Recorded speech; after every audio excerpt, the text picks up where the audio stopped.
Hello दोस्तों, मैं अनामिका सिंह स्वागत करती हूँ आप सबका आपके यूट्यूब चैनल नॉलेज कॉर्नर में। फ्रेंड, ब्लड सर्कुलेशन में अभी तक हम लोग 90 क्वेश्चन तक डिस्कस कर लिए हैं। आज इसके आगे के क्लासेस हम डिस्कस करेंगे। आई होप सो आपको ये वीडियो पसंद आएगा, और अगर पसंद आता है तो आप चैनल को सब्सक्राइब, वीडियो को लाइक और शेयर करना बिल्कुल मत भूलिएगा। ये क्लास आपका बीपीएससी टीआरई एग्जाम, चाहे वो 6 to 8 हो, 11 12 हो या 9 10 हो। इसके अलावा जो आपका जीआईसी है, जो आपका 7 जून को चला गया है एग्जाम, उसके लिए, और इसके अलावा यूपी पीजीटी और टीजीटी। इसके अलावा अगर आप जो है यूपी पीसीएस की तैयारी कर रहे हैं तो इन सब के लिए भी इम्पॉर्टेंट है। साथ ही साथ किसी भी स्टेट का पीजीटी और टीजीटी देने जा रहे हैं, ये वीडियो आपके लिए बहुत ज़्यादा हेल्पफुल रहने वाला है। और हमारे इसी चैनल पे यूपी टेट की क्लासेस भी कराई जा रही हैं, आप उन्हें भी देख सकते हैं। स्टार्ट करते हैं आज का हमारा पहला क्वेश्चन। रक्त वाहिनियों में रक्त का जमाव नहीं होता क्योंकि इसमें पाया जाता है। The blood does not coagulate in blood vessels because it contain. क्यों रक्त वाहिनियों में, ब्लड वेसल्स में क्यों ब्लड नहीं जमता है? किसकी प्रेजेंस के कारण? तो हिपेरिन जो होता है ये ब्लड वाहिनियों में ब्लड को जमने नहीं देता है, और इसी कारण जो है ब्लड वेसल्स में ब्लड नहीं जमता है। ऑप्शन सी इसका बिल्कुल सही जवाब होता है। हिपेरिन जो है ये ब्लड प्लाज्मा में पाया जाता है और ये थक्का रोधी होता है। ठीक, अगला क्वेश्चन। हिस्टामिन का स्रावण होता है। Histamine is release from. Histamine कहाँ से रिलीज होता है? ये क्वेश्चन आपका टीजीटी में बायोलॉजी 2011 में आया हुआ क्वेश्चन है, इसीलिए मैं आपसे कहती हूँ ये वीडियो आपका TGT, PGT, PCS, Rajasthan PGT, हर एक एग्जाम के लिए बहुत ज़्यादा हेल्पफुल रहने वाला है, जहाँ पे आपको जूलॉजी और बॉटनी से क्वेश्चन पूछे जाते हैं। चैनल पर नए हैं तो प्लीज़ सब्सक्राइब जरूर कर लीजिएगा। Histamine is release from. Histamine का स्रावण कहाँ से होता है? क्या बेसोफिल तथा न्यूट्रोफिल से होता है? मोनोसाइट तथा मास्ट सेल से होता है? बेसोफिल तथा मास्ट सेल से होता है? लिम्फोसाइट तथा मास्ट सेल से होता है? हिस्टामिन का स्रावण कहाँ से होता है? सही जवाब हो जाएगा ऑप्शन सी, बेसोफिल तथा मास्ट कोशिका से हिस्टामिन का स्रावण होता है। ऑप्शन सी इसका बिल्कुल सही जवाब हो जाएगा। हिस्टामिन का स्रावण बेसोफिल तथा मास्ट सेल से होता है। मास्ट सेल हिस्टामिन, हिपेरिन और सीरोटोनिन 3 सक्रिय पदार्थों का स्रावण करता है। इसके पहले के वीडियो में भी मैंने आपको बताया। हिस्टामिन क्या है? तो ये एक प्रोटीन है, या रुधिर वाहिनियों में फैलकर शरीर की एलर्जी, जलन, इन सब से रक्षा करती है। उसके अलावा बात करें हिपेरिन की, तो ये एंटीकोगुलेंट होता है, यानी कि रक्त का थक्का नहीं बनने देता है, जिससे ब्लड वेसल्स में रक्त क्लॉटिंग नहीं होती है।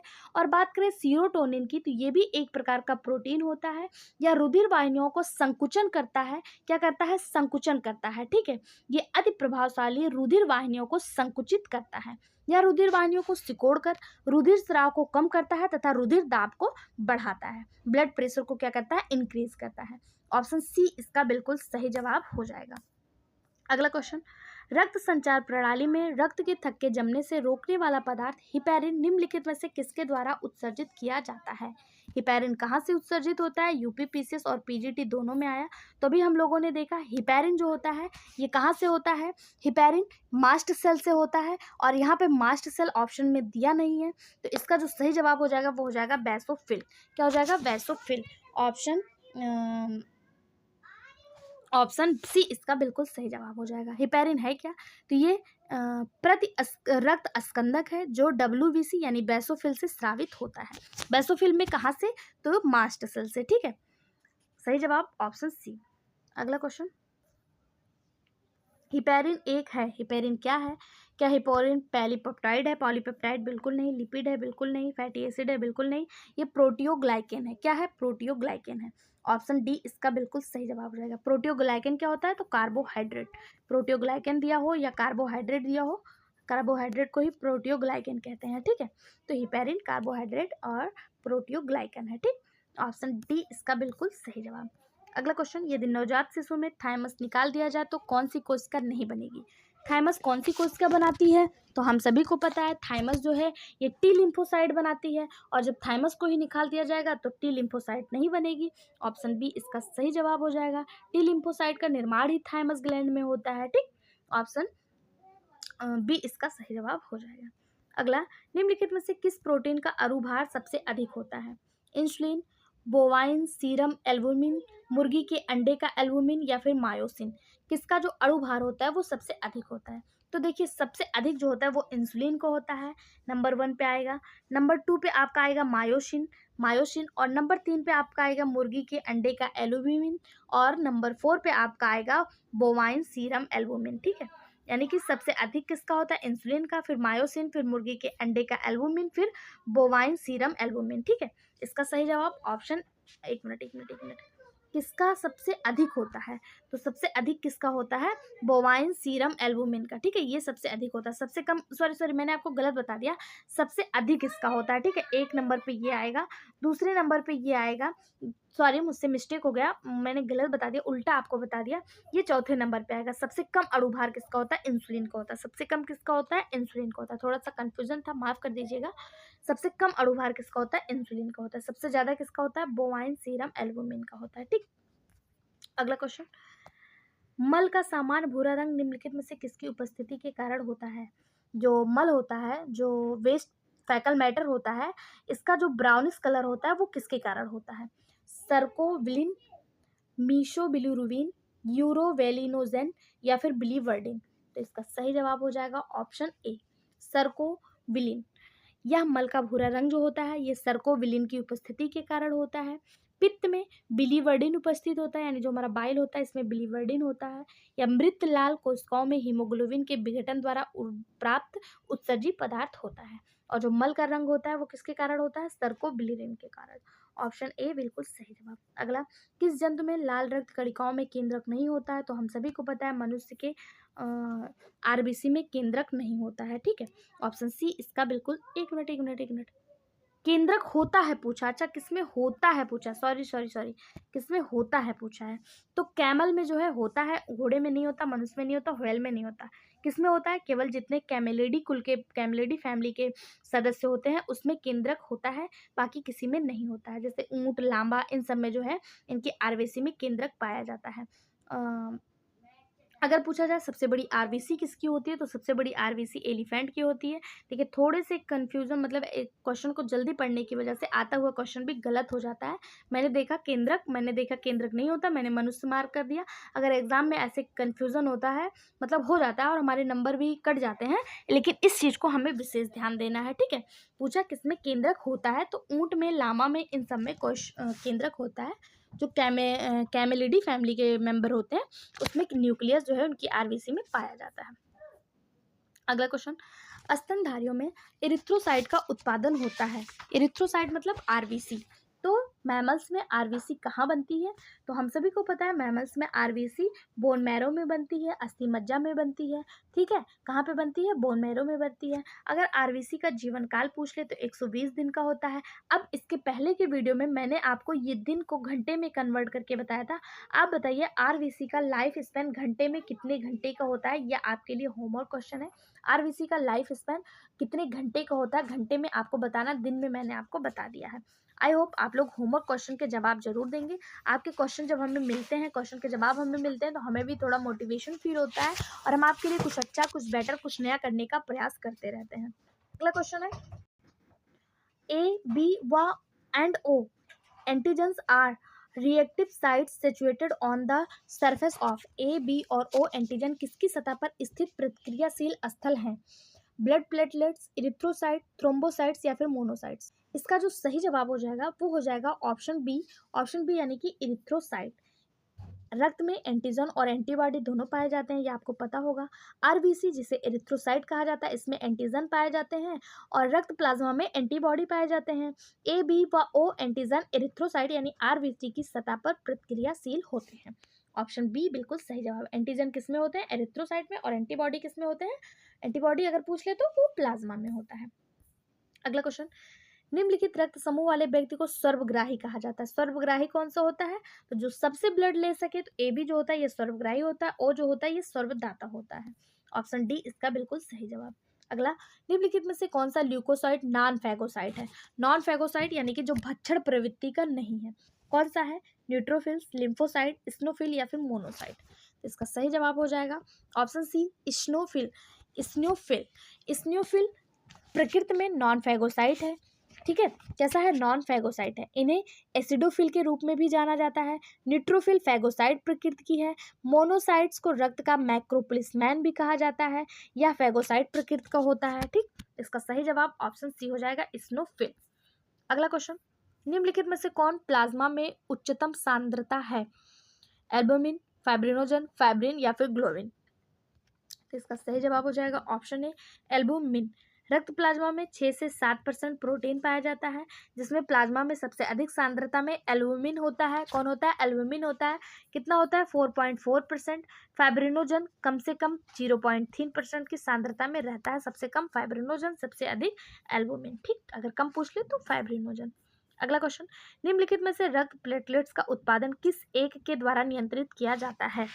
एरिथ्रोसाइट, थ्रोम्बोपोइटिन, प्लाज्मिन या फिर हिपैरिन? सही जवाब ऑप्शन बी थ्रोम्बोपोइटिन। रक्त प्लेटलेट्स को थ्रोम्बोसाइट्स के रूप में संदर्भित किया जाता है, यानी इसे थ्रोम्बोसाइट कहा जाता है, और इसका उत्पादन थ्रोम्बोपोइटिन द्वारा नियंत्रित किया जाता है। आरबीसी को एरिथ्रोसाइट, डब्ल्यूबीसी को ल्यूकोसाइट और प्लेटलेट्स को थ्रोम्बोसाइट्स के नाम से जाना जाता है। ठीक, अगला क्वेश्चन, रक्त समूह ओ वाले बच्चे के क्रमशः ओ और बी रक्त समूह वाले माता और पिता से पैदा होने की कितनी प्रतिशत संभावना है? मतलब माता और पिता जो है माता पिता ओ और बी हैं, तो ओ ग्रुप का बच्चा पैदा होगा, ये कितने परसेंट संभावना है? तो 50%, 50-50 की संभावना होती है। ऑप्शन बी इसका बिल्कुल सही जवाब हो जाएगा। अगला क्वेश्चन, स्तनधारी में मिट्रल वाल्व किसके बीच में सुराख की रक्षा करता है? मिट्रल वाल्व, जिसे बाइकॉस्पेट वाल्व के नाम से जाना जाता है, ठीक है, ये किसके बीच में होता है? तो अभी मैंने आपको इसके पहले की वीडियो में बताया था कि इसे बाइकॉस्पेट वाल्व, मिट्रल वाल्व भी कहा जाता है। ये जो है किसके बीच पाया जाता है? तो ये लेफ्ट ऑरिकल और लेफ्ट वेंट्रिकल, यानी कि ये मान लीजिए हार्ट है, ये हार्ट है, ये 4 चैम्बर्ड ह्यूमन हार्ट होता है। ये वाला भाग राइट ऑरिकल होता है, राइट ऑरिकल, राइट ऑरिकल। ये राइट वेंट्रिकल होता है, ये लेफ्ट ऑरिकल होता है, लेफ्ट ऑरिकल, और ये लेफ्ट वेंट्रिकल होता है, लेफ्ट वेंट्रिकल। तो इसके बीच में होता है मिट्रल वाल्व। ये ऐसे द्विकपाटीय संरचना होती है, इसीलिए इसे जो है बाइकॉस्पिड वाल्व भी कहा जाता है। ठीक है, 2 फ्लैप पाए जाते हैं इसमें, इसलिए इसे बाइकॉस्पिड वाल्व पाया जाता है, कहा जाता है। ये राइट ऑरिकल और राइट वेंट्रिकल के मध्य होता है। तो कहाँ पे दिया हुआ है? Option D. ऑप्शन डी इसका बिल्कुल सही जवाब हो जाएगा, ऑप्शन डी। अगला क्वेश्चन, राइनी या मिक्सर कणिका किसके साथ जुड़ी होती है? राइनी या मिक्सर कणिका किसके साथ जुड़ी होती है? हीमोस्पोरोडिया, मिक्सोस्पोरोडिया, कोसिडिया या फिर सर्कोस्पोरोडिया? इसका सही जवाब हो जाएगा ऑप्शन ए हीमोस्पोरोडिया। राइनी या मिक्सर कणिका हीमोस्पोरोडिया से जुड़ी होती है। मिक्सर कणिका यानी कि मिक्सर्स कॉर्पसेल्स चर्मयुक्त तंत्रिका कोशिका का अंतबिंदु होता है, अंतःबिंदु होता है, या कापक कपक पाहट या सरसराहट संदेश का परिवहन करता है, या हीमोस्पोरिडिया से संबंधित होता है। ऑप्शन ए इसका बिल्कुल सही जवाब हो जाएगा। पीडीएफ फ्री ऑफ कॉस्ट हमारे टेलीग्राम चैनल पे अवेलेबल है, उसे भी जरूर ज्वाइन कर लीजिएगा।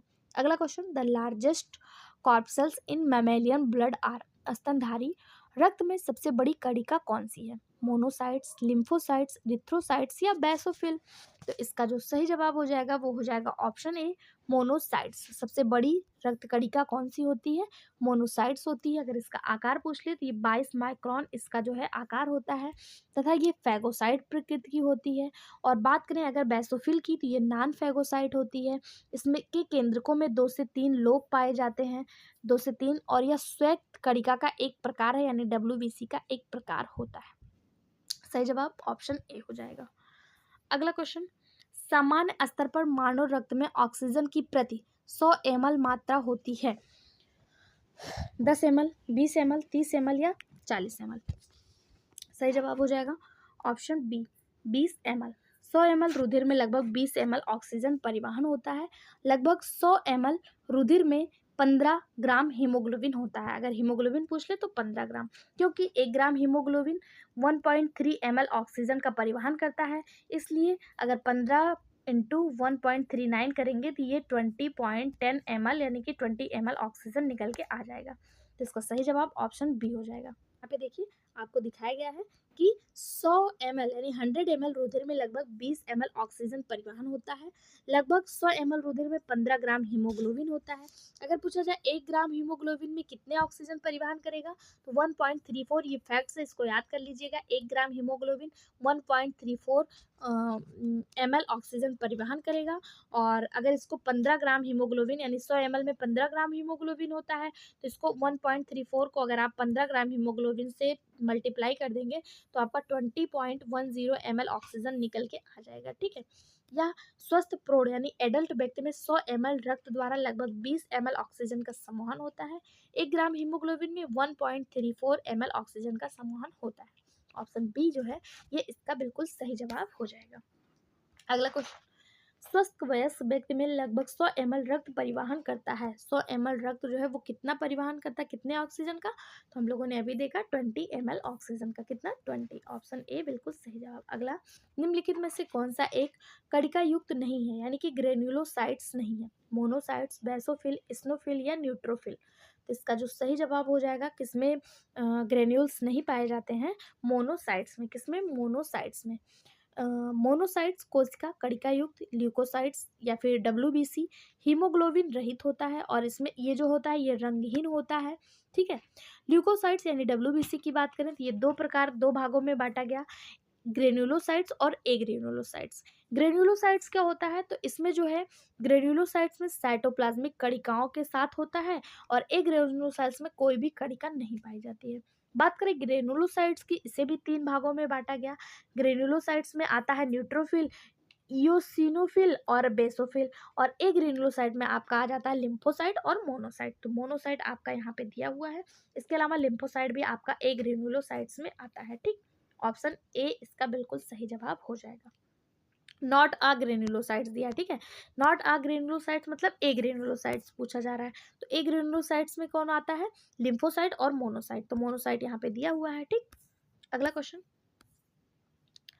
स्तनधारियों में सिरा आलिंद घुंडी जो विद्युत आवेग उत्पन्न करता है, जो हृदय मांसपेशियों के संकुचन का समन्वय करता है, में उपस्थित होता है। In mammals the sinoatrial node which generates the electric impulse that coordinate heart muscles contract in located in the medulla oblongata, posterior vena cava, right atrium या फिर लेफ्ट वेंट्रिकल।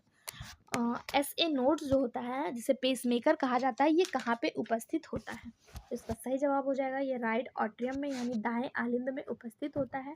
ऑप्शन सी इसका बिल्कुल सही जवाब हो जाएगा।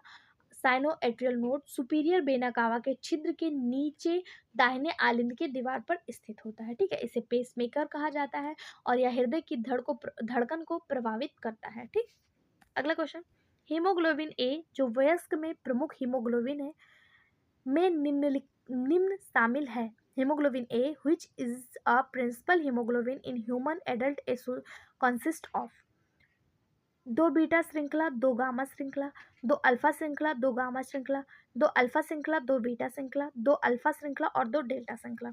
Haemoglobin A में क्या क्या शामिल है? तो इसका सही जवाब हो जाएगा ऑप्शन सी, 2 अल्फा चैन और 2 बीटा चैन। हीमोग्लोबिन ए में 2 अल्फा चैन और 2 बीटा चैन जो है वो शामिल है। हीमोग्लोबिन का लगभग 95 से 98% हीमोग्लोबिन ए वयस्कों में पाया जाने वाला होता है और इसमें 2 अल्फा और 2 बीटा प्रोटीन श्रृंखलाएं जो है वो पाई जाती हैं। ऑप्शन सी इसका बिल्कुल सही जवाब हो जाएगा।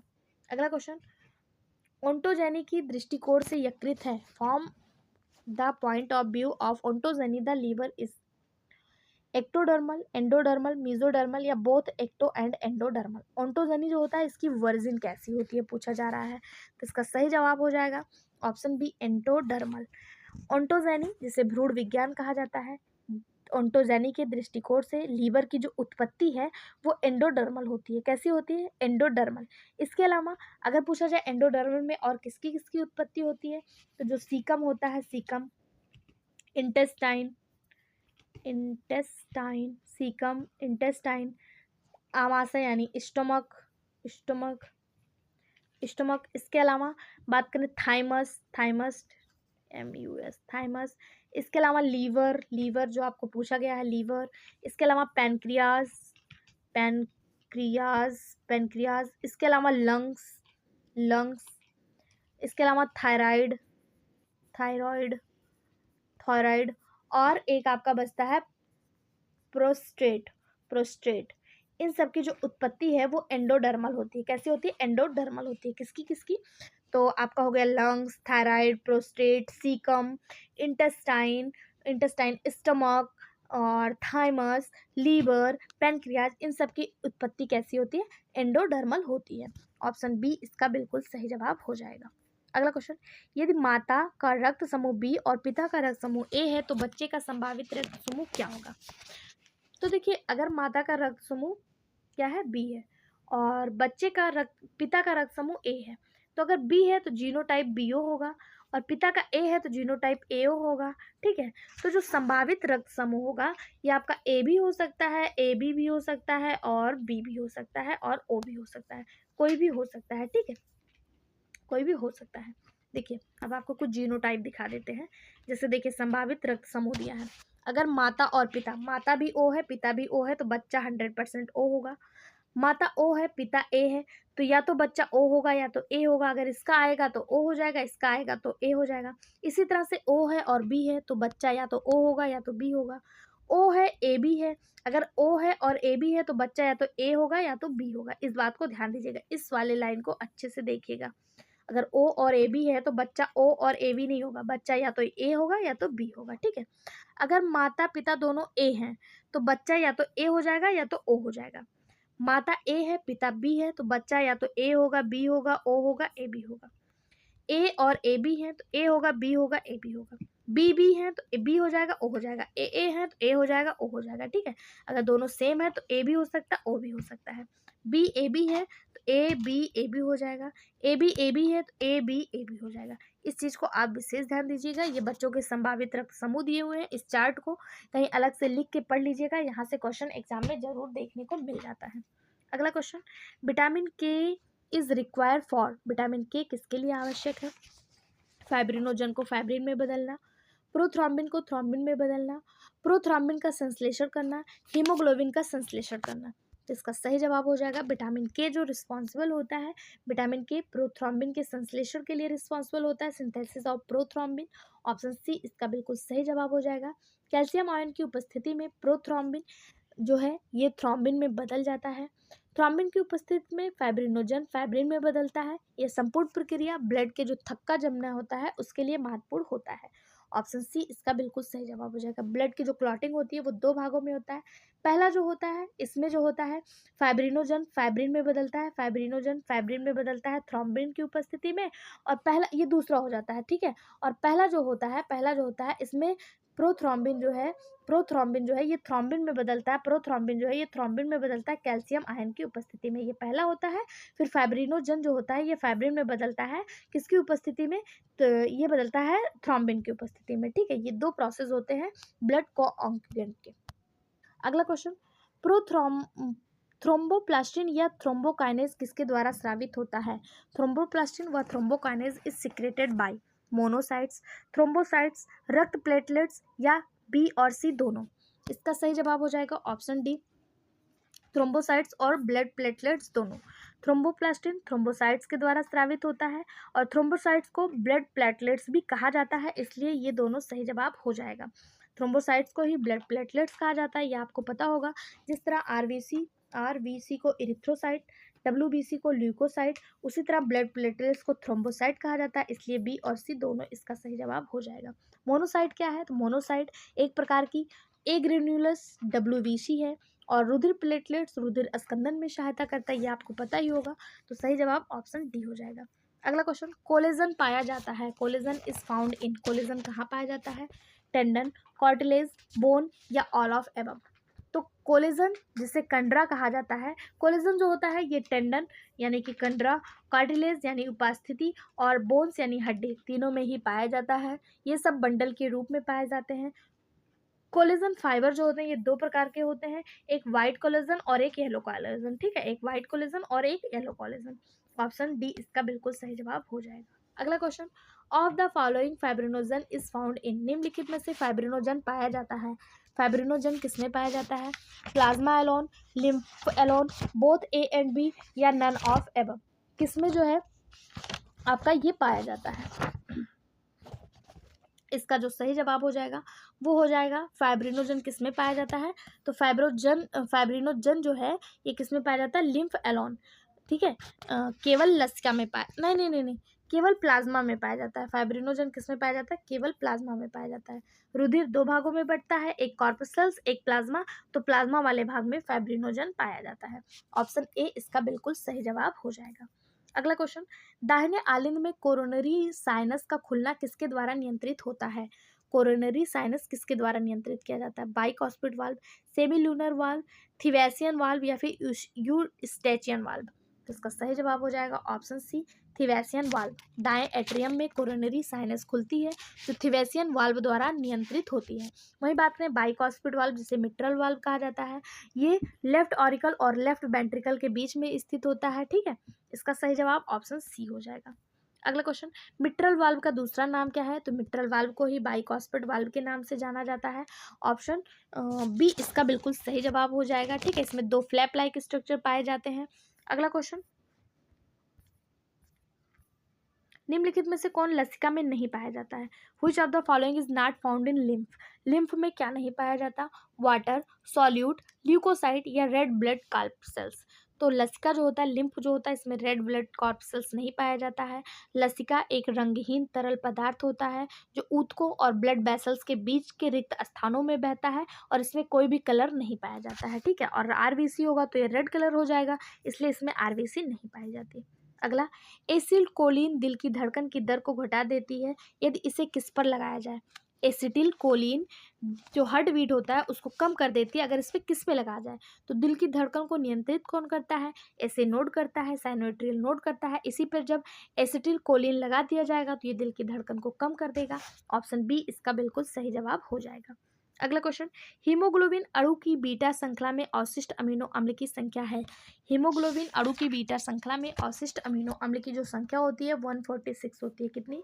146 होती है। अगर अल्फा श्रृंखला में पूछ लिया जाए तो 141 होता है, बीटा श्रृंखला में कितना होता है? 146 होता है। ठीक, ऑप्शन बी इसका बिल्कुल सही जवाब हो जाएगा।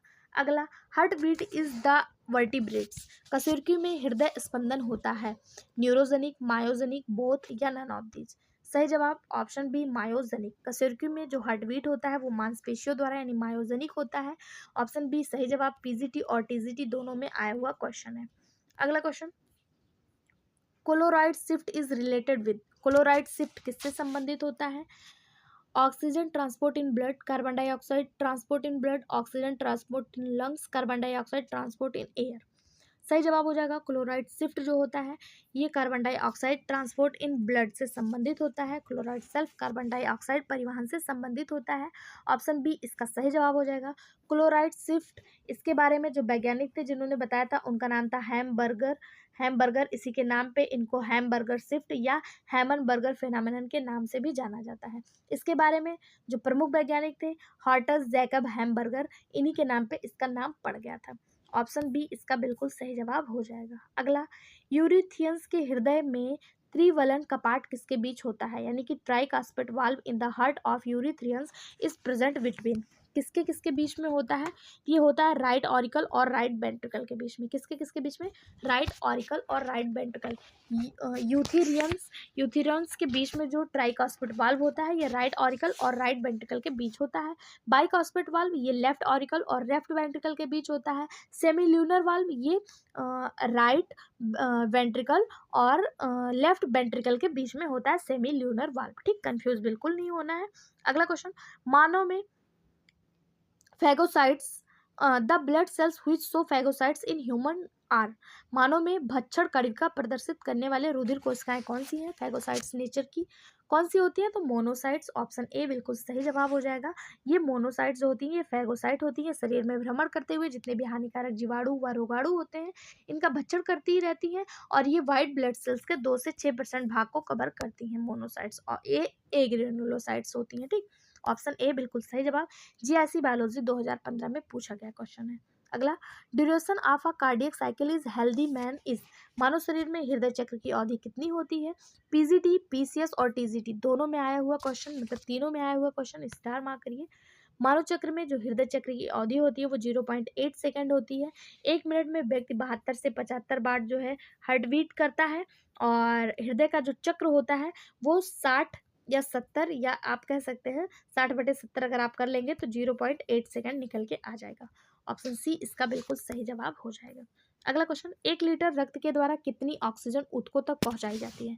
1 लीटर रक्त के द्वारा कितने ऑक्सीजन पहुंचाए जाएंगे?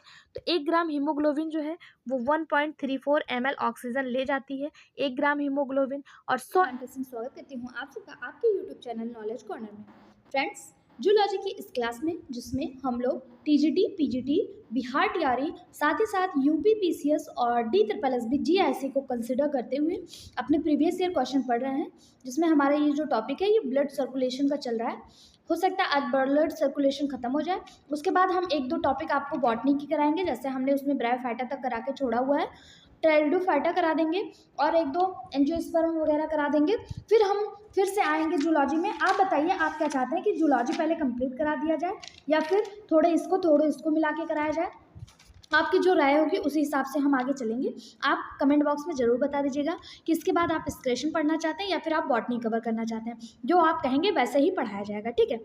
स्टार्ट करते हैं। आज का हमारा पहला क्वेश्चन है, 1 litre of blood carrier how much oxygen to the body tissue.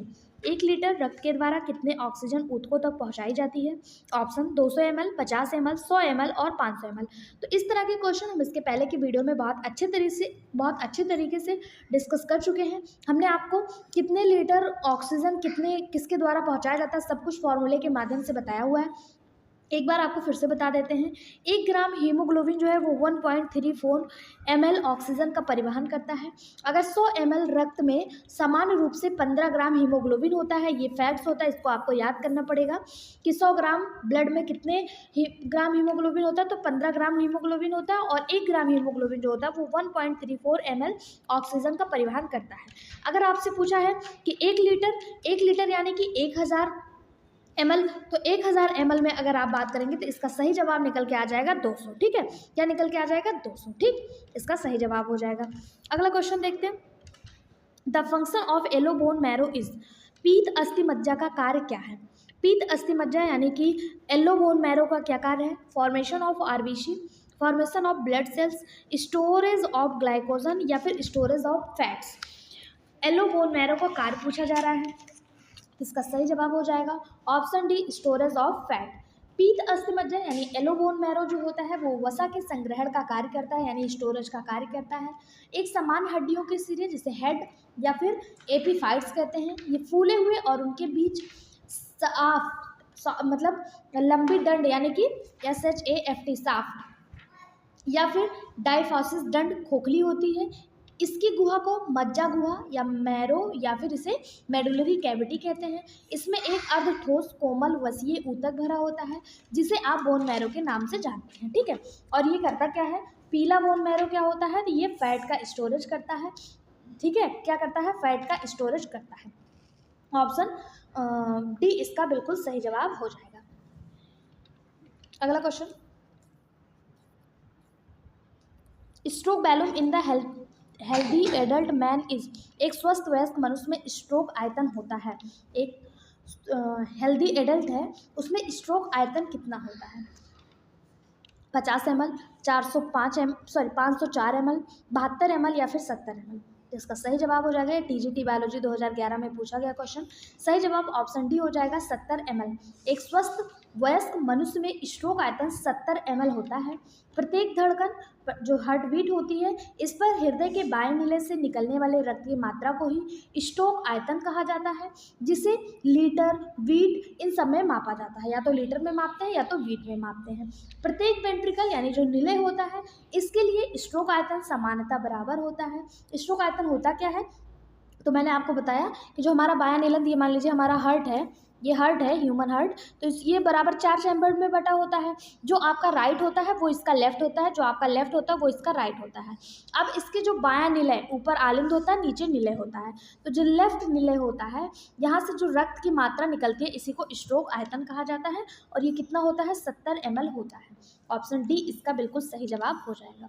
अगला question, which of the following is false of arteries. निम्नलिखित में से धमनी के बारे में क्या असत्य है? क्या आर्टरी हैव थिक वाल? क्या आर्टरी की दीवारें मोटी होती हैं? या इसमें वाल्व्स पाए जाते हैं? High rate of blood flow पाया जाता है? या ऑल ऑफ दीज? पूछा जा रहा है आर्टरी के बारे में क्या असत्य है। ध्यान दीजिएगा, यहाँ पे ट्रू नहीं पूछा है, फॉल्स पूछा है। फॉल्स पूछा है कि आर्टरी के बारे में फॉल्स क्या है। तो आर्टरी जो होती है ये हमारा प्योर ब्लड ले जाने का कार्य करती है, एक्सेप्ट पल्मोनरी आर्टरी। अगर पल्मोनरी आर्टरी को छोड़ दें तो जितनी भी आर्टरी, जितनी भी धमनियां हैं ये प्योर ब्लड ले जाती हैं। क्योंकि इसमें कोई भी कण नहीं होता है, ये बिल्कुल प्योर होता है। तो ये जो है ब्लड बहुत तेज़ी से फ्लो करता है, और उस फ्लो को बनाए रखने के लिए, उस फ्लो से कहीं दीवारें फट ना जाएँ, इसके लिए ये जो होती है मोटी दीवारें होती हैं। इसमें आर्टरी में कपाट पाए जाते हैं? बिल्कुल नहीं। जो आर्टरी होती है इसमें कोई भी वाल्व्स देखने को नहीं मिलता है, ठीक है। क्या होता है? वाल्व देखने को नहीं मिलता, यही आपका असत्य है। आगे भी देख लेते हैं। High rate of blood flow, हाँ तो प्योर होती है ब्लड, इसलिए बहुत तेज़ी से बहती जाती है। जो वेन्स होती हैं उसमें इम्प्योर ब्लड बहती है, और स्लो स्लो बहती है क्योंकि वो उनमें इम्प्योरिटी भरी होती है। Accept pulmonary vein, pulmonary vein और पल्मोनरी आर्टरी जो होती है ये अपवाद का कार्य करती है। जितनी भी आर्टरियाँ होती हैं वो प्योर ब्लड ले जाती हैं पल्मोनरी आर्टरी को छोड़कर, और जितने भी वेन्स होते हैं वो इम्प्योर ब्लड ले जाते हैं पल्मोनरी वेन को छोड़कर। तो इसका जो सही जवाब हो जाएगा ऑप्शन बी हो जाएगा। गलत होते हुए भी यही सही हो जाएगा, क्योंकि पूछा है कि कौन सा असत्य है। अगला क्वेश्चन है, the smallest blood vessels in the body is, शरीर की सबसे छोटी रुधिर वाहिनियां कौन सी हैं?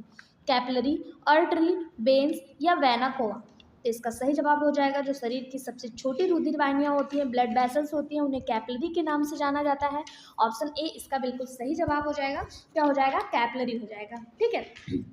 देखिए ब्लड होता है वो जो कैपिलरी होती है ये बहुत, जैसे आपने देखा कि आर्टरी जो होती है ये सबसे मोटी होती है, इसके बाद वेन्स पतले पतले होते हैं, और इनसे भी छोटी छोटी ऐसे रक्त वाहिनियाँ निकली होती है, जिसी को कैपिलरी कहा जाता है। ये बहुत पतली होती हैं, ठीक है। इनकी जो भित्ति होती है वो मोटी होती है, लेकिन ये जो है बहुत पतली होती हैं, ठीक है। और ये क्या करती है? ये सबसे छोटी रुधिर वाहिनियों का कार्य करती हैं। ऑप्शन ए इसका बिल्कुल सही जवाब हो जाएगा। अगला क्वेश्चन, मनुष्य के हृदय के प्रति घन मिमी यानी मिलीमीटर में रुधिर प्लेटलेट्स की संख्या है। In human blood the normal number of blood platelets, जिसे आप थ्रोम्बोसाइट के नाम से जाने जाते हैं। प्लेटलेट्स को किस नाम से जाना जाता है? थ्रोम्बोसाइट। अब आप बताइए आरबीसी, मैंने आपको इसी जब ब्लड सर्कुलेशन कराया तब से कई बार आरबीसी और डब्ल्यूबीसी का साइंटिफिक नेम बताया है। अगर आपको याद हो तो ये आप कमेंट बॉक्स में हमें बताइए। जिस तरह प्लेटलेट्स को थ्रोम्बोसाइट कहते हैं, उसी तरह आरबीसी और डब्ल्यूबीसी को क्या कहते हैं? यहाँ पे जो क्वेश्चन पूछा जा रहा है कि मनुष्य के रुधिर में प्रति घन मिलीमीटर में रुधिर प्लेटलेट्स की संख्या कितनी, इसका जो सही जवाब हो जाएगा वो हो जाएगा ऑप्शन डी, 2 लाख से 4 लाख। जो रुधिर प्लेटलेट्स या जिसे थ्रोम्बोसाइट कहा जाता है, ये जो है ये केवल ह्यूमन में ही पाया जाता है, यानी मानव ब्लड में ही पाया जाता है। और इसकी जो संख्या होती है, बात करें घन मिलीमीटर में, तो ये रक्त में लगभग जो होते हैं 2 लाख से 3 लाख के बराबर पाए जाते हैं, या फिर आप कहें 2 लाख से 4 लाख जितना पाया जाता है, ठीक है। 2 लाख से 4 लाख, ठीक है। इसका जो आकार होता है वो अनिश्चित होता है। इसका आकार कैसा होता है? अनिश्चित होता है। अगर इसका व्यास आपसे पूछ ले तो इसका व्यास होता है 2 से 4 माइक्रोन। कितना? 2 से 4 माइक्रोन। इसमें केंद्रक जो है वो अब्सेंट होता है।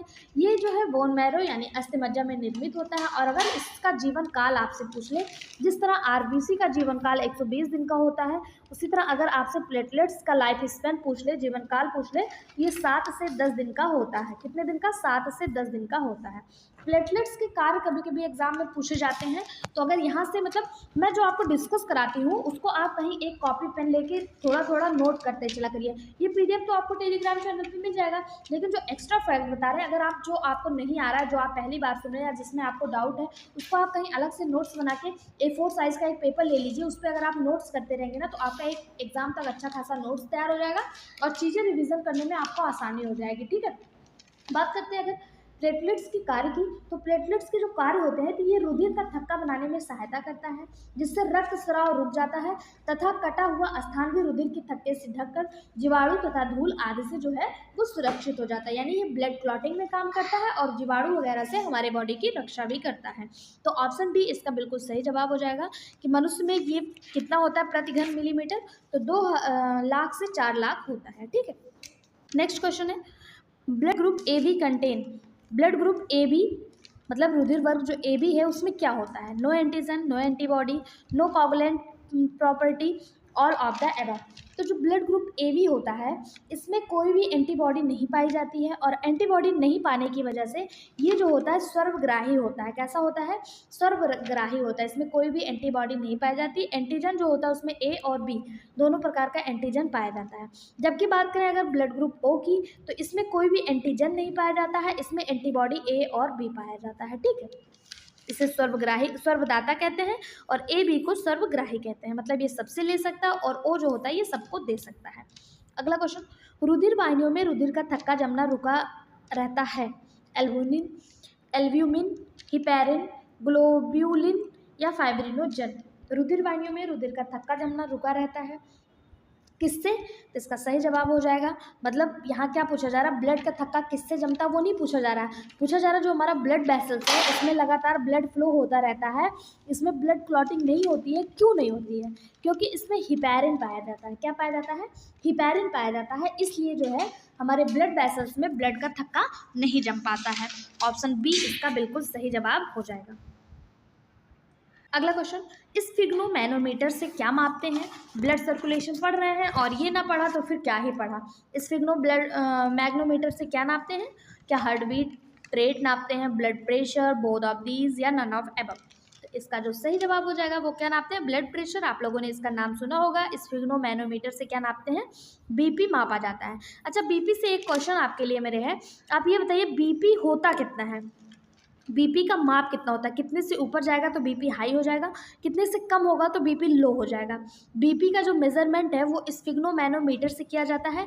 इसकी औसत क्या है ये आप हमें ज़रूर बताइएगा, हम आपके कमेंट का इंतजार करेंगे। आपका कमेंट हमारे लिए बहुत ज़्यादा महत्वपूर्ण है और आप लोग से अनुरोध है, प्लीज़ कमेंट किया करिए। अगला क्वेश्चन है, in embryo stage erythrocyte develop from. भ्रूणावस्था में लाल रुधिर कणिका यानी आरबीसी का विकास होता है। भ्रूणावस्था यानी एम्ब्रियो स्टेज में आरबीसी का विकास कहाँ होता है? Bone marrow, liver and kidney, spleen and kidney या लीवर एंड स्प्लीन? कहाँ पे होता है? कहाँ पे होता है आरबीसी का डेवलपमेंट? तो इसका सही जवाब हो जाएगा लीवर एंड स्प्लीन। कहाँ होता है? Liver and spleen. देखिए, जो भ्रूणावस्था होती है इसमें आरबीसी का निर्माण योग शेक में होता है। कहाँ पे होता है? योग शेक में।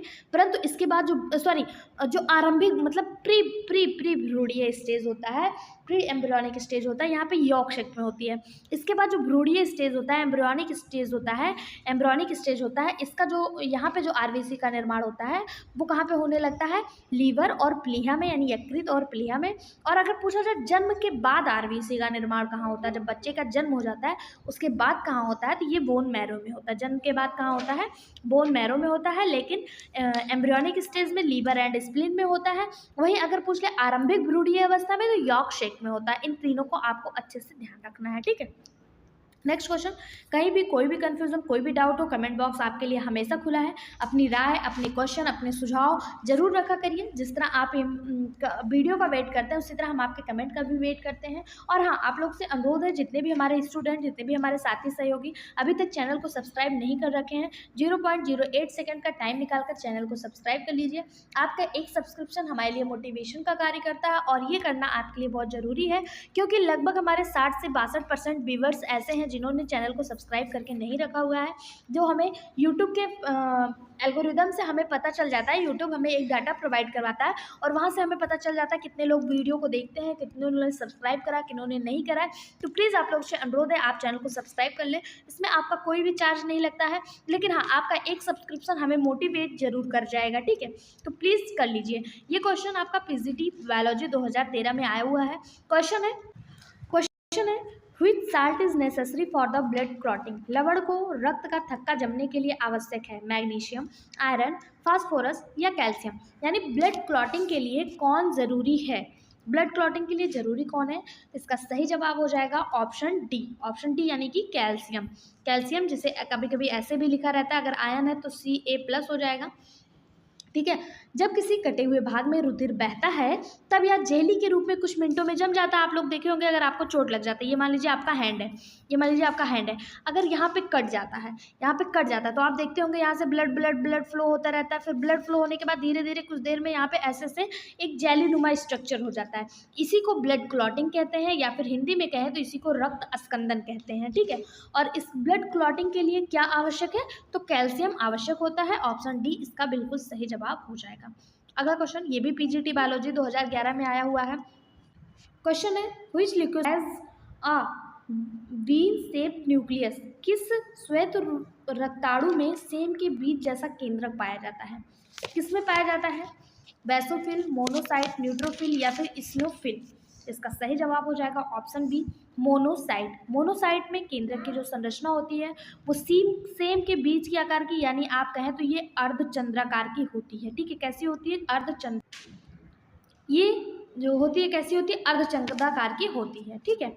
और अगर बात करें श्वेत रुधिराणु की कुल संख्या की, तो ये 2 से लगभग 10% तक होती है, ठीक है। कितनी होती है? 10% तक ठीक होती है।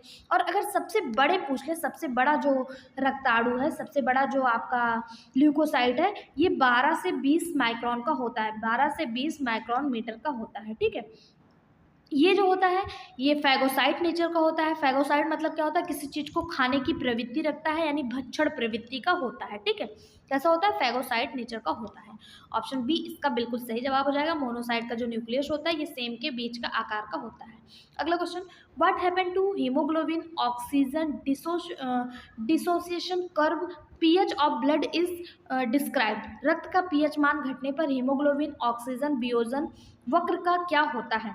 दाहिनी ओर विस्थापित होता है, बाईं ओर विस्थापित होता है, कोई परिवर्तन नहीं होता या नकारात्मक होता है।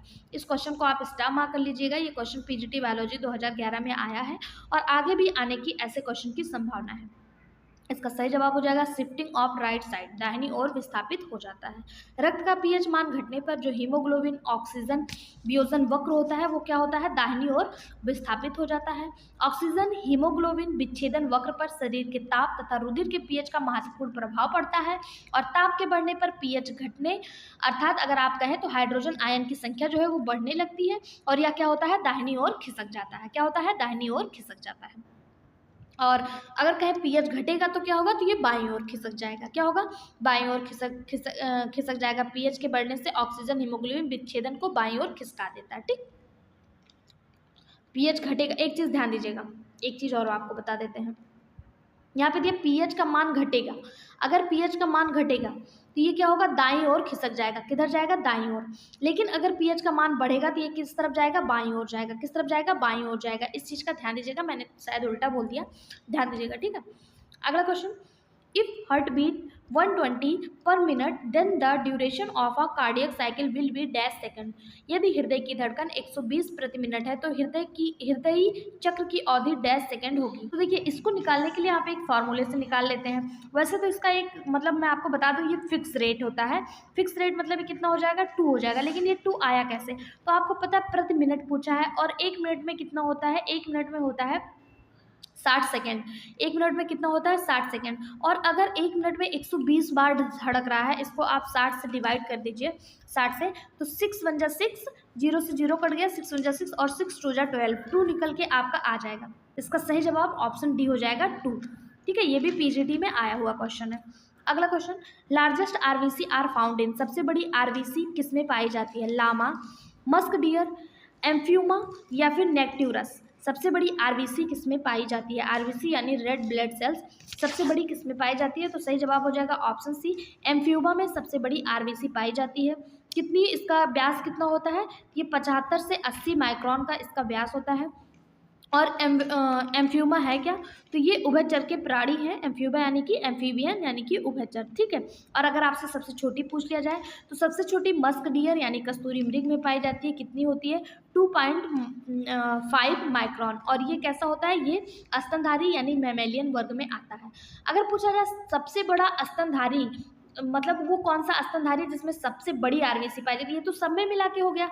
लेकिन किस स्तनधारी में सबसे बड़ी आरबीसी पाई जाती है? तो वो एलिफेंट हो जाएगा। क्या हो जाएगा? एलिफेंट हो जाएगा। एलिफेंट, एक मिनट यार, आप कहेंगे मैम को एलिफेंट की स्पेलिंग भी नहीं आती। एलिफेंट ELEPHANT, एलिफेंट में हो जाएगा। और ये कितना होता है? 9 से 11 माइक्रोन होता है। कितना? 9 से 11 माइक्रोन होता है, ठीक है। यहाँ पे अगर सब में पूछा जाए तो एम्फ्यूमा और अगर मैमेलियंस में पूछा जाए तो एलिफेंट। सी इसका सही जवाब हो जाएगा। अगला क्वेश्चन है, Which one organs can called a sort of blood bank? निम्न अंगों में से किस एक को रक्त बैंक के समान कहा जाता है? मतलब ऑर्गन का ब्लड बैंक किसे कहते हैं? हार्ट, लीवर, स्प्लीन या लंग्स। ये भी पीजीटी बायोलॉजी 2010 में आया हुआ क्वेश्चन है। इसका जो सही जवाब हो जाएगा वो क्या होगा? आप बताइए। इसका सही जवाब हो जाएगा ऑप्शन सी, स्प्लीन यानी तिल्ली, या इसी को प्लीहा कहा जाता है। इसे ब्लड बैंक कहा जाता है। स्प्लीन तिल्ली जो होता है ये पेट के बाएं ऊपर, मतलब जो स्टमक होता है, जो हमारा स्टमक होता है, ये ओसोफेगस से जुड़ा होता है और नीचे ये ड्यूडेनम से जुड़ा होता है। इसके लेफ्ट साइड में, इसके लेफ्ट हिस्से में ऊपर की तरफ स्प्लीन जो होता है वो मौजूद होता है, ठीक है। और ये करता क्या है, तो ये जो है बैंगनी रंग का 4 इंच लंबा होता है और इसे ब्लड बैंक के नाम से जाना जाता है, क्योंकि यह क्या करता है, ब्लड का स्टोर करके रखता है। इसे आरबीसी का ग्रेवयार्ड भी कहते हैं। अगला question, the hormones which stimulated heart beat, हृदय स्पंदन को उत्तेजित करने वाला हार्मोन्स है थायरॉक्सिन, ग्लूकागॉन, एड्रीनैलिन या गैस्ट्रिन। हार्ट बीट को स्टिमुलेट कौन करता है, इसका जो सही जवाब हो जाएगा, ये देखिए पीजीटी और एलटी दोनों में आया हुआ क्वेश्चन है, इसलिए आपके लिए ये वीडियो बहुत ज़्यादा हेल्पफुल है। प्रत्येक वीडियो को ध्यान से देखिए और जो एक्स्ट्रा बताया जा रहा है उसको नोट भी करते चाहिए, ये मेरा आप लोग से हम्बल रिक्वेस्ट है, ठीक है। इसका सही जवाब हो जाएगा एड्रीनैलिन। हार्ट बीट को स्टिमुलेट करने वाला जो हार्मोन्स होता है ये एड्रीनैलिन होता है। एड्रीनैलिन हार्मोन जो होता है इसे लड़ो उड़ो या फियर या फाइट हार्मोन्स के नाम से भी जाना जाता है। ऑप्शन सी इसका बिल्कुल सही जवाब हो जाएगा। अगला, an adult human has systolic and diastolic pressure as, एक वयस्क मानव में सिस्टोलिक तथा डायस्टोलिक दाब होता है। एक वयस्क मानव में सिस्टोलिक और डायस्टोलिक प्रेशर कितना होता है, तो आप लोगों ने सुना होगा कि 120/80 ये होता है सिस्टोलिक और डायस्टोलिक प्रेशर होता है, ठीक है। ऑप्शन बी इसका बिल्कुल सही जवाब हो जाएगा।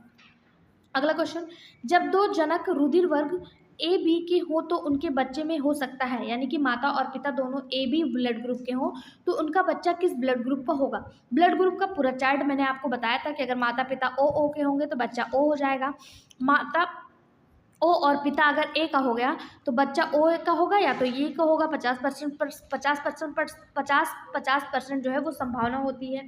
माता ओ पिता बी का हुआ तो भी 50-50 का संभावना रहता है। यहाँ पे पूछा जा रहा है ए बी, दोनों ए बी के होंगे। अगर दोनों ए बी के होंगे तो क्या होगा, अगर दोनों ए बी के होंगे तो ब्लड ग्रुप क्या होगा बच्चे में, या तो ए होगा या तो बी होगा या तो फिर ए बी होगा, ठीक है। ये तीनों में से किसी एक के होने की संभावना होती है।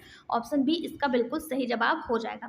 3 ब्लड ग्रुप बनने की संभावना देखिए तब आती है जब माता पिता दोनों ए बी के हों, तब आती है, या तो फिर माता बी और पिता ए बी का हो तब भी तीनों ब्लड ग्रुप बनने की संभावना होती है, या फिर आपका तब होता है जब माता ए और पिता ए बी का हो तब भी तीनों ब्लड ग्रुप बनने का संभावना होता है। चारों ब्लड ग्रुप कब बनते हैं, तो चारों में से कोई एक ब्लड ग्रुप तब बन सकता है जब माता ए और पिता बी हो, तब आपका या तो बच्चा ए होगा, बी होगा, ओ होगा या ए बी होगा, ठीक है। अगला क्वेश्चन है, which cell are involved in immune response, कौन सी कोशिका प्रतिरक्षा के लिए उत्तरदायी होती है। इम्यून रिस्पॉन्स के लिए कौन जिम्मेदार होता है, एरिथ्रोसाइट, लिम्फोसाइट, स्न्यूफिल या फिर थ्रोम्बोसाइट। इसका सही जवाब हो जाएगा ऑप्शन बी लिम्फोसाइट। लिम्फोसाइट जो होता है ये प्रतिरक्षा प्रणाली के अंतर्गत आता है और ये हानिकारक जीवाणुओं का भक्षण करता है। ये फैगोसाइट नेचर का होता है। ये 2 प्रकार का होता है, एक टी लिम्फोसाइट जिसे किलर सेल कहते हैं, एक और होता है क्या बोलते हैं लिम्फोसाइट जो होता है इस बी लिम्फोसाइट और टी लिम्फोसाइट 2 प्रकार का होता है। और जो टी लिम्फोसाइट होता है इसे किलर सेल के नाम से भी जाना जाता है, क्या कहते हैं, किलर सेल के नाम से भी जाना जाता है, ठीक है। अगला question, production of blood platelets is controlled which one of the following, blood platelets के उत्पादन को कौन नियंत्रित करता है, एरिथ्रोपोइटिन, थ्रोम्बोपोइटिन, प्लाज्मिन या फिर हिपैरिन। सही जवाब हो जाएगा option B thrombopoietin. Blood platelets यानी रक्त पट्टिकाओं के उत्पादन का नियंत्रण थ्रोम्बोप्रोटीन के द्वारा होता है। ब्लड प्लेटलेट्स करता क्या है, तो ये रक्त का थक्का बनाने में मदद करता है, यानी ब्लड क्लॉटिंग में मदद करता है। अगला, how many total polypeptide chain are found in the antibody, एक एंटीबॉडी में कुल कितनी पॉलीपेप्टाइड चेन पाया जाता है। पीजीटी बायोलॉजी 2009 में पूछा गया क्वेश्चन है। एक एंटीबॉडी में कितने पॉलीपेप्टाइड चेन पाए जाते हैं, तो 4 पाए जाते हैं। कितने पाए जाते हैं, 4 पाए जाते हैं। कितने पॉलीपेप्टाइड चेन पाए जाते हैं, 4 पाए जाते हैं, ठीक है। ऑप्शन बी इसका बिल्कुल सही जवाब हो जाएगा। अगला, humoral immunity is due to, त्रिदोषण प्रतिरोधक क्षमता विकसित होता है, B lymphocyte, T lymphocyte, L lymphocyte या पी लिम्फोसाइट। त्रिदोषण प्रतिरोधक क्षमता किसके द्वारा विकसित होता है, तो इसका सही जवाब हो जाएगा ह्यूमोरल इम्यूनिटी जो है वो बी लिम्फोसाइट के द्वारा विकसित होता है। किसके द्वारा, बी लिम्फोसाइट के द्वारा विकसित होता है। ऑप्शन बी इसका, ऑप्शन ए जो है ये इसका बिल्कुल सही जवाब हो जाएगा। अगला question, what amounts of blood is pumped by ventricle during cardiac output, निलयों द्वारा हृदय निर्गम में कितनी मात्रा में रक्त पंप किया जाता है? तो जो निलय के द्वारा ब्लड पंप किया जाता है, आप सभी को पता है हृदय स्पंदन की जो रेट होती है वो 72 होती है, 72। तो अगर जो है 1 मिनट में 72 टाइम बीट करता है, ये आप सभी को पता होगा कि जो हमारा हृदय होता है 1 मिनट में 72 बार धड़कता है, यानी कि 72 टाइम पर मिनट धड़कता है। तो 1 मिनट में प्रत्येक निलय द्वारा पंप किए गए रक्त की कुल मात्रा जो होती है इसी को कार्डियक आउटपुट कहा जाता है, यानी कि स्ट्रोक आयतन कहा जाता है, सॉरी कार्डियक आउटपुट कहा जाता है। और कार्डियक आउटपुट जो होता है ये स्ट्रोक आयतन इंटू हार्ट बीट होता है। तो स्ट्रोक आयतन अभी मैंने आपको बताया था 70 होता है और हार्ट बीट 72 होता है। अगर इन दोनों का मल्टीप्लाई कर देंगे तो आपका निकल के आ जाएगा 5040, 50-40, लगभग आप 5 लीटर के बराबर जो है इसको बता सकते हैं, 5 लीटर। ऑप्शन बी इसका बिल्कुल सही जवाब हो जाएगा। कैसे निकल के आया एक बार फिर से देख लीजिए। हमारा जो हार्ट होता है वो 1 मिनट में 72 टाइम बीट करता है, 72 टाइम धड़कता है, ये आपको पता होगा। 1 मिनट में प्रत्येक निलय द्वारा पंप किए गए जो रक्त की कुल मात्रा होती है निलय के द्वारा, जो मैंने अभी आपको बताया, ये आपका हार्ट है, ये जो आलिंद होता है ऊपर वाला, नीचे वाला चैम्बर निलय होता है। मानव हृदय मैमेलियन हृदय 4 भागों में बटा होता है, auricle, ventricle, auricle, ventricle, right auricle, left auricle, right ventricle, left ventricle. Ventricle को ही निलय कहा जाता है। और जो निलय के द्वारा पंप किया गया 1 मिनट में जो पंप किया जाता है ब्लड, उसी को कार्डियक आउटपुट कहते हैं। कार्डियक आउटपुट इक्वल टू होता है स्ट्रोक आयतन। स्ट्रोक आयतन यानी कि लेफ्ट निलय के द्वारा जो ब्लड पंप किया गया उसे स्ट्रोक आयतन कहते हैं, और ये 70 ml होता है। कितना? 70। और जो हमारा हार्ट बीट हो गया ये 72 हो गया, क्योंकि स्ट्रोक आयतन गुणे रक्त हृदय स्पंदन की दर होता है। ये निकल के आ जाएगा, अगर आप दोनों को मल्टीप्लाई करेंगे तो ये 5040 निकल के आ जाएगा, लगभग 5 लीटर के बराबर। आई होप आपको ये क्वेश्चन समझ में आ गया होगा। ऑप्शन बी इसका बिल्कुल सही जवाब हो जाएगा। अगला क्वेश्चन, वह स्थिति जिसमें श्वेत रक्त कणिकाओं की संख्या अत्यधिक बढ़ जाती है और अपरिपक्व श्वेत रक्त कणिकाएं परिवहन में आती हैं, क्या कहलाती हैं? ल्यूकोपेनिया, ल्यूकोपोइसिस, ल्यूकोमिया या फिर ल्यूकोसाइटोसिस? इसका सही जवाब हो जाएगा option C, leukaemia. Leukaemia, leukaemia एक बीमारी है जब रक्त में WBC की संख्या जो है वो बढ़ जाती है और अपरिपक्व WBC परिवहन में आती है। इसी स्थिति को ब्लड कैंसर या फिर ल्यूकेमिया के नाम से जाना जाता है। ल्यूकोपेनिया क्या होता है? जिसमें WBC की जो मात्रा है, वाइट ब्लड सेल्स की मात्रा कम हो जाती है। क्या हो जाती है? कम हो जाती है। अगर पूछा जाए ल्यूकोपोइसिस क्या है, तो ल्यूकोपोइसिस जो है WBC के निर्माण की प्रक्रिया को कहा जाता है ल्यूकोपोइसिस। और ल्यूकोसाइटोसिस जो है इसमें WBC की संख्या जो है वो बढ़ जाती है। यहाँ से पूछा अपरिपक्व WBC परिवहन में आती है तो ल्यूकेमिया कहते हैं। इसी को रक्त ब्लड मतलब ब्लड कैंसर के नाम से भी जाना जाता है। ऑप्शन सी इसका जो है वो बिल्कुल सही जवाब हो जाएगा। अगला question, chordae tendineae are found in, chordae tendineae पाए जाते हैं ventricle of heart, atria of heart, joints या फिर ventricle of brain. Chordae tendineae किस में पाए जाते हैं? तो इसका सही जवाब हो जाएगा option A, ventricle of heart में कॉर्डी टेंडनी पाए जाते हैं। किसमें? वेंट्रिकल ऑफ हार्ट में पाए जाते हैं। Next question, the heart beat is regulated by, हृदय की धड़कन किसके द्वारा नियंत्रित होती है? बहुत बार हम लोगों ने डिस्कस कर लिया।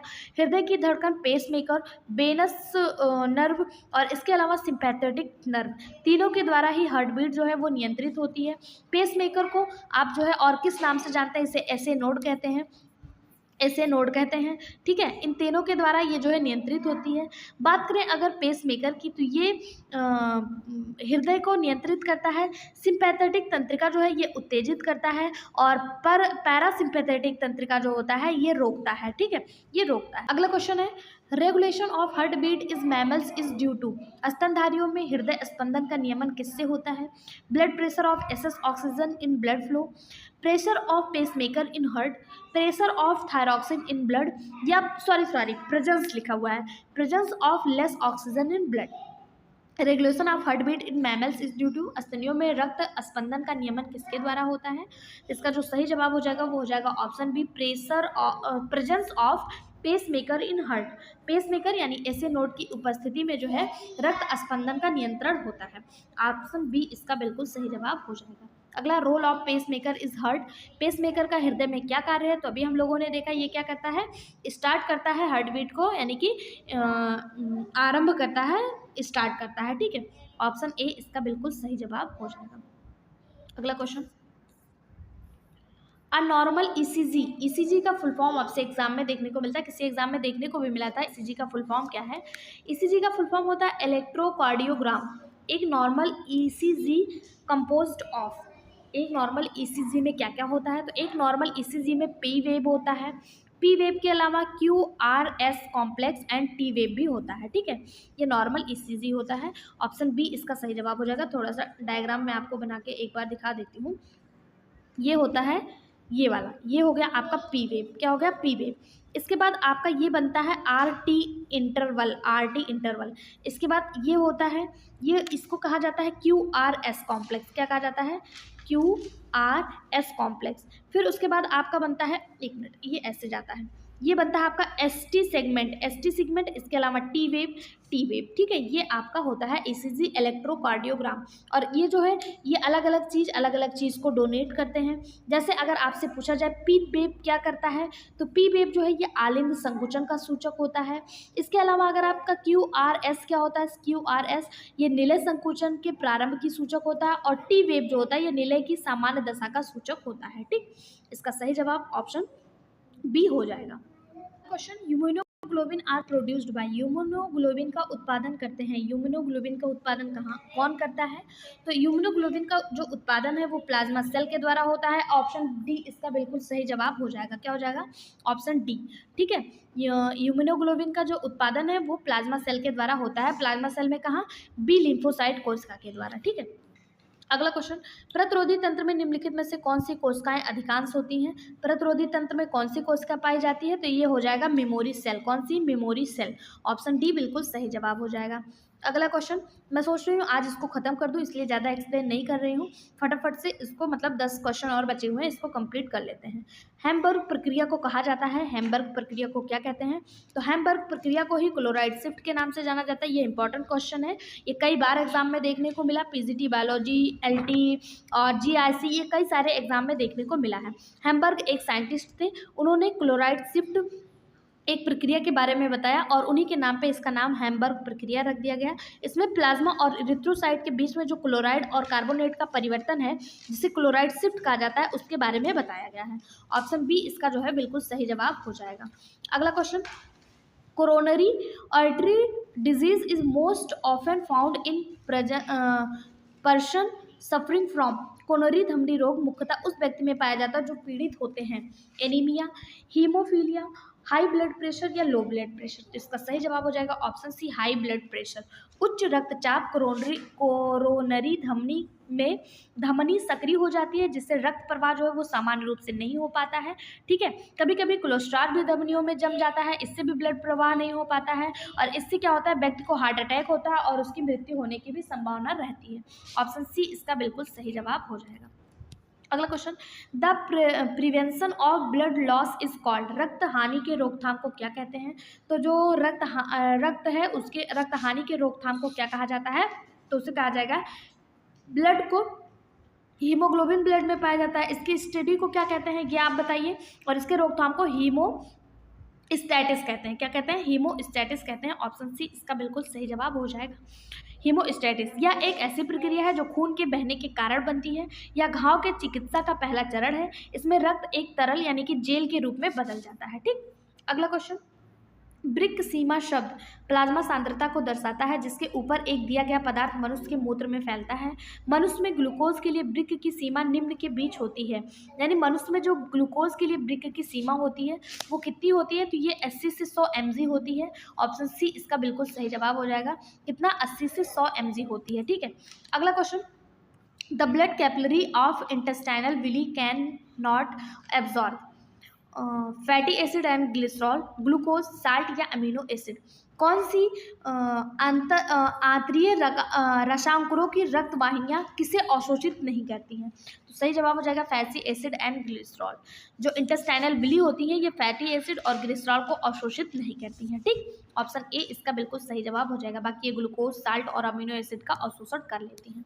बिली पाई कहाँ जाती है? तो इंटेस्टाइन में। ये फिंगर लाइक प्रोजेक्शन होता है और ये अवशोषण का कार्य करता है। अगला, most of the carbon dioxide is blood is carried as, रक्त में अधिकांश कार्बन डाइऑक्साइड का परिवहन किस रूप में होता है?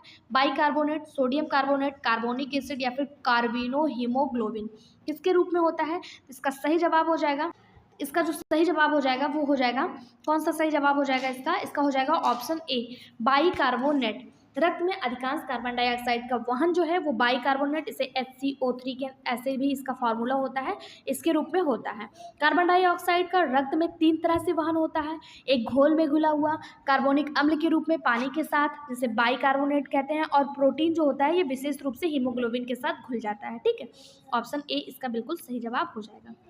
अगला, धमनी रक्त में कार्बन डाइऑक्साइड का दबाव क्या है? धमनी रक्त में कार्बन डाइऑक्साइड का दबाव जो है वो 40 mmHg होता है। कितना? 40 mmHg। ये लगभग 35 mmHg होता है, 35 से 45 के बीच में। तो ऑप्शन के हिसाब से आप ऑप्शन बी इसका जो है मार्क कर सकते हैं, 35 से 45 के बीच में होता है। अगला, रक्त में विद्युत तटस्थता यानी उदासीनता बनाए रखी जाती है हैम्बर्ग फेनामेना के द्वारा, हैरिंग ब्यूरिश रिफ्लेक्शन के द्वारा, हेल्डन प्रभाव के द्वारा, या फिर न्यूमोटैक्सिक सेंटर के द्वारा।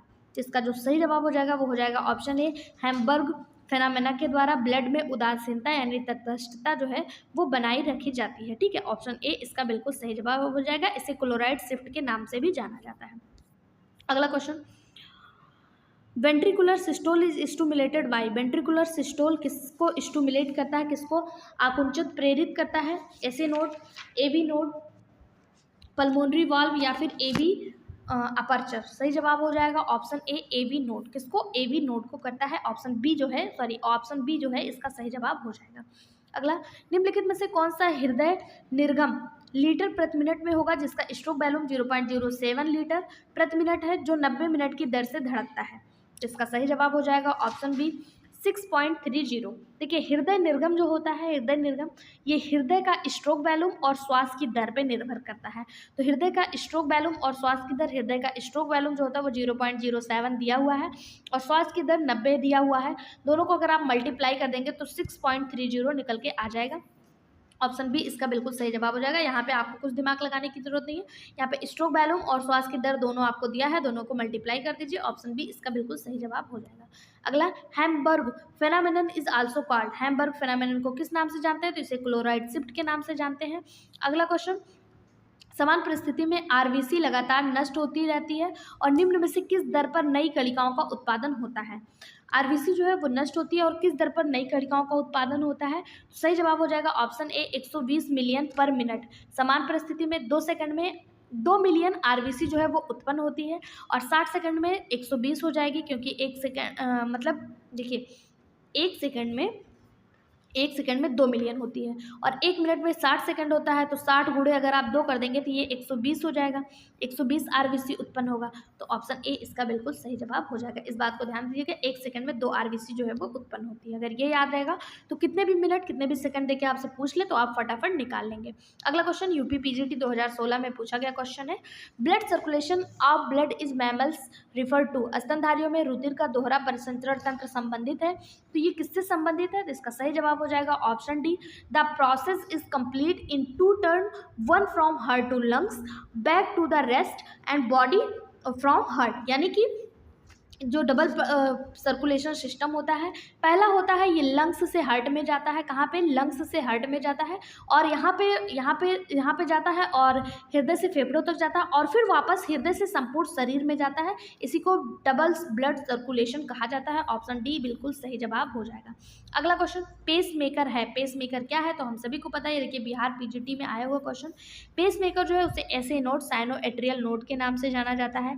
ये अर्धचंद्राकार यानी कि सेमी ल्यूनर आकार का होता है, इसे सेमी ल्यूनर वाल्व इसमें पाया जाता है। ऑप्शन ए इसका बिल्कुल सही जवाब हो जाएगा। आज की वीडियो में बस इतना ही। ये क्लास आपको कैसी लगी और आगे आपको एक्सप्रेशन करना है या फिर आपको बॉटनी की क्लासेस करने हैं वो भी कमेंट बॉक्स में जरूर बता दीजिएगा। उसी हिसाब से हम आपको क्लासेस लेकर आएंगे। और हमारे इसी चैनल पे यूपी टेट की भी तैयारी कराई जा रही है, बिहार टीआरई की भी तैयारी कराई जा रही है, आप उससे भी जरूर जुड़ें। Thank you.